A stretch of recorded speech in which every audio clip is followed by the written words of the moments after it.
Urogynecology deals with incontinence of the bowels, incontinence of the bladder, and reconstruction of the vagina. We see mainly pelvic organ prolapse and incontinence of urine in our practice. Our patients are a diverse amount of ages, from the youngest patients that we've seen are in their teens up till the 90-year-old woman who comes in with incontinence or prolapse that's bothering her day to day.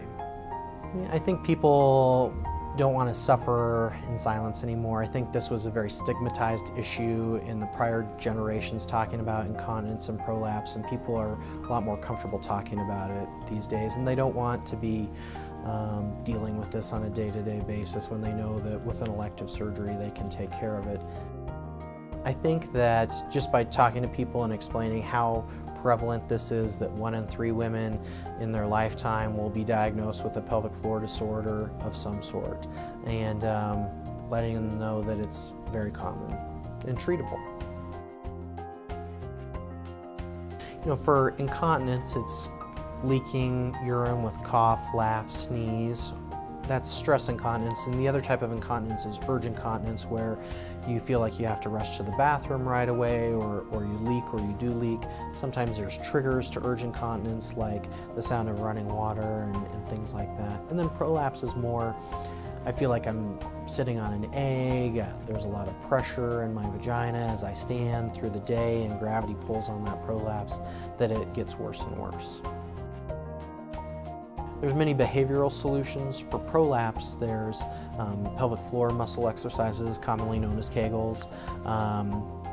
Physical therapy, we have female pelvic floor physical therapists who work with us frequently to strengthen those pelvic floor muscles. There's a pessary, which is like a donut shaped device made out of silicone that fits inside the vagina and holds everything up. And lastly, there's surgical therapies for prolapse.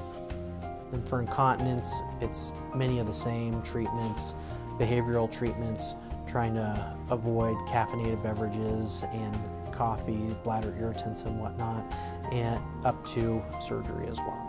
I mean, I think that right now we've opened this gorgeous facility in Lone Tree. We can get you in the same day when you call for an appointment. We're the largest urogynecology practice in the state of Colorado. We all have a very evidence-based focus.